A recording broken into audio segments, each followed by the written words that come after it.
Shalom saudara dan saudari yang dikasihi dan diberkati Tuhan, para pendengar INRI dimanapun Anda berada.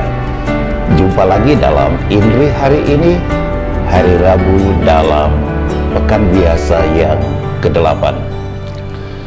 Bacaan Injil hari ini adalah dari Injil Markus pasal 10 ayat 32 sampai 45.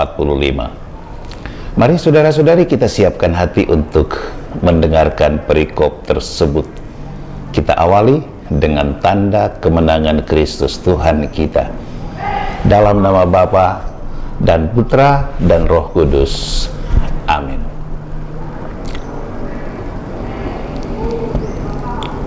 Sekali peristiwa Yesus dan murid-muridnya sedang dalam perjalanan ke Yerusalem. Yesus berjalan di depan. Para murid merasa cemas, dan orang-orang yang mengikuti dia dari belakang pun merasa takut. Sekali lagi Yesus memanggil ke-12 muridnya, dan ia mulai mengatakan kepada mereka apa yang akan terjadi atas dirinya. Yesus berkata, "Sekarang kita pergi ke Yerusalem, dan Anak Manusia akan diserahkan kepada imam-imam kepala dan ahli-ahli Taurat. Mereka akan menjatuhi dia hukuman mati. Mereka akan menyerahkan dia kepada bangsa-bangsa yang tidak mengenal Allah. Ia akan diolok-olokkan, diludahi, disesah, dan dibunuh. Dan sesudah 3 hari, ia akan bangkit."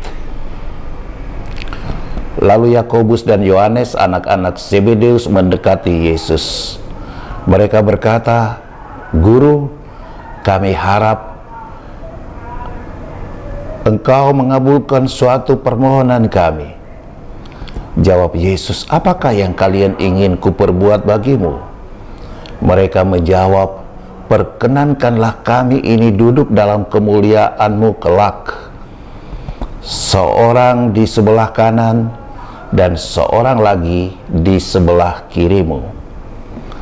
Tetapi kata Yesus kepada mereka, "Kamu tidak tahu apa yang kamu minta."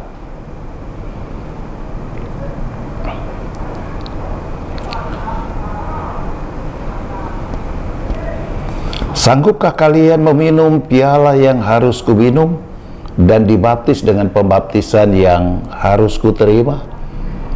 Mereka menjawab, "Kami sanggup." Lalu Yesus berkata kepada mereka, "Memang kamu akan meminum piala yang harus kuminum dan akan dibaptis dengan baptisan yang harus kuterima. Tetapi hal duduk di sebelah kanan atau kiriku, aku tidak berhak memberikannya. Itu akan diberikan kepada orang-orang yang baginya telah disediakan." Mendengar itu, ke-10 murid yang lain menjadi marah kepada Yakobus dan Yohanes. Tetapi Yesus memanggil mereka lalu berkata, "Kalian tahu bahwa orang-orang yang disebut pemerintah bangsa-bangsa memerintah rakyatnya dengan tangan besi, dan pembesar-pembesarnya menjalankan kuasanya dengan keras atas mereka. Tetapi janganlah kalian demikian. Barang siapa ingin menjadi besar di antara kalian, hendaklah ia menjadi pelayanmu. Dan barang siapa ingin menjadi yang terkemuka di antara kalian, hendaklah ia menjadi hamba untuk semuanya. Sebab Anak Manusia pun datang bukan untuk dilayani, melainkan untuk melayani dan untuk memberikan nyawanya sebagai tebusan bagi banyak orang." Demikianlah Injil.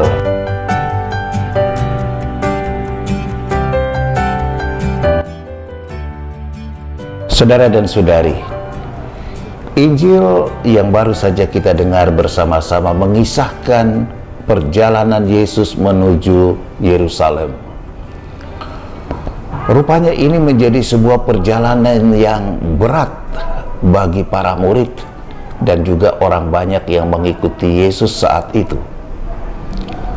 Para murid cemas, dan orang-orang yang turut serta dalam perjalanan itu juga menjadi takut Pertanyaannya, mengapa mereka cemas dan takut? Rupa-rupanya para murid sudah paham bahwa nasib malang akan menimpa Yesus di Yerusalem. Dan Yesus sendiri pun dengan tegas mengatakan bahwa di Yerusalem Anak Manusia akan mengalami penderitaan. Para murid dan orang banyak nampaknya sangat khawatir bahwa mereka pun akan mengalami dan merasakan akibat dari apa yang dikatakan Yesus itu. Boleh jadi mereka pun akan ikut menderita, ditangkap dan dianiaya. Sementara itu, jelas sekali bahwa Yesus menampakkan sikap maju tak gentar. Risiko penderitaan bagi Yesus adalah konsekuensi dari usaha dan niat untuk kebaikan, kebenaran, dan keselamatan manusia. Bagi Yesus tak ada jalan mundur, yang ada adalah maju terus, meskipun di depan sana ada risiko kepahitan, bahkan kegagalan menurut cara pandang dan ukuran manusia. Maka Yesus berjalan di depan, memimpin para murid dan orang banyak itu yang mengikutinya dari belakang. Saudara dan saudari, sikap Yesus yang demikian itu menyadarkan kita bahwa ketika kita berkeputusan untuk menjadi pengikut Yesus, kita pun harus siap untuk menempuh sebuah jalan penderitaan sebagai risiko. Harus siap untuk memanggul salib.